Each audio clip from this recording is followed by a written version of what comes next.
और आईसीआईसीआई, रिलायंस को छोड़ के, रिलायंस भी रहेगा। इसी पे बातचीत करने के लिए हमारे साथ आज आदित्य शाह जुड़ चुके हैं, बैंकिंग एनालिस्ट हैं। आदित्य, बहुत बहुत शुक्रिया, first of all thank you very much समय देने के लिए। आईसीआईसीआई के नंबर्स आपको कैसे लगे? आउट ऑफ 10 में अगर आपसे रेटिंग पूछूं तो आप इसको कितना रेट करेंगे? डीपी जी, गुड मॉर्निंग। मेरे हिसाब से वो जो रिजल्ट्स है वो 11/10 है, क्योंकि अभी हम देख रहे हैं कि बैंकिंग सेक्टर के अंदर स्ट्रांग अप मूव आ रहा है।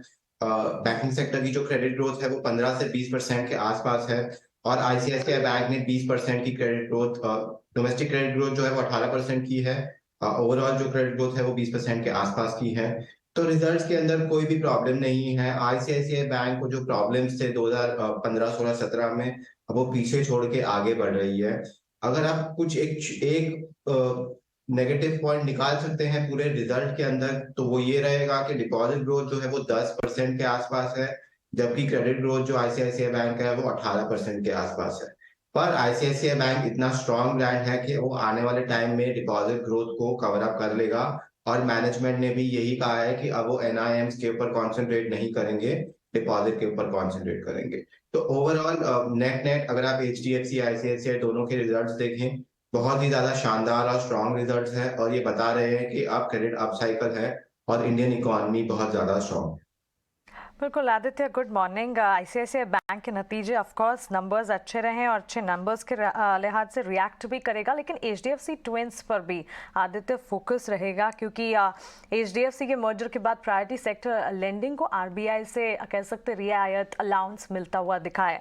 लेकिन सीआरआर एसएलआर के फ्रंट पर एक बात तो तय है कि इस वक्त कोई एग्जेम्पशंस नहीं है। इसका सीधा मतलब ये है कि आरओएस में नियर टर्म ड्रैग दिखेगा। सवाल ये है कि हाउ मच और कब तक ये ड्रैग दिखेगा?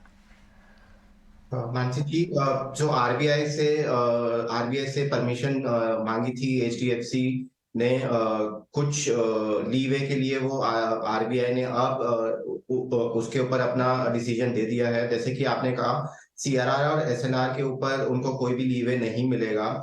तो जो 7 लाख करोड़ की एचडीएफसी लिमिटेड की बुक है, उसके ऊपर नियरली अबाउट 22% का सीआरआर और एसएलआर मेंटेन करना होगा, जिसका मतलब ये रहेगा कि नियरली अबाउट 1 लाख करोड़ का जो कैपिटल एचडीएफसी बैंक को है वो इन एसेट्स में डालना होगा। एचडीएफसी बैंक इसके लिए वेल प्रिपेयर्ड था। आप देख रहे हैं कि वो लोग डिपॉजिट 20% के आसपास से बहुत तेज ग्रो कर रहे थे, इसीलिए क्योंकि उनको अंदेशा था कि आरबीआई इसको अप्रूवल नहीं देगा। तो मेरे हिसाब से पॉइंट नंबर 1, इस पूरे साल के अंदर एचडीएफसी बैंक के आरओई डिप्रेस्ड रहेंगे, क्योंकि वो लोग इस कैपिटल को जोड़ रहे होंगे। अगले साल से आरओई जो है वो रिवर्ट बैक करेंगे मीन को, जैसे ही दोनों बुक्स जो है वो परफेक्टली इंटीग्रेट हो जाएगी। तो नियर टर्म में हो सकता है एचडीएफसी बैंक के स्टॉक को थोड़ा सा प्रॉब्लम हो।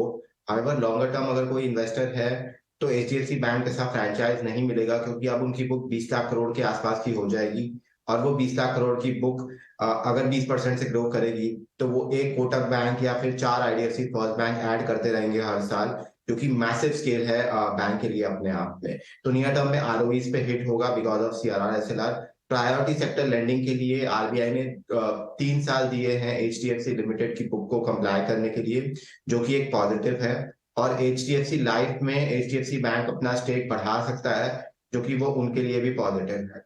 तो नेट नेट पूरा एचडीएफसी ग्रुप के ऊपर जो हैंगओवर था, जिसकी वजह से मार्केट मूव नहीं कर रही थी, क्योंकि एचडीएफसी और एचडीएफसी बैंक मार्केट का नियरली अबाउट 18% के आसपास है निफ्टी का, वो अब हैंगओवर निकल गया है बाहर।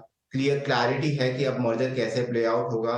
तो मेरे हिसाब से ये नेट नेट पॉजिटिव है पूरे ही एचडीएफसी ग्रुप के लिए।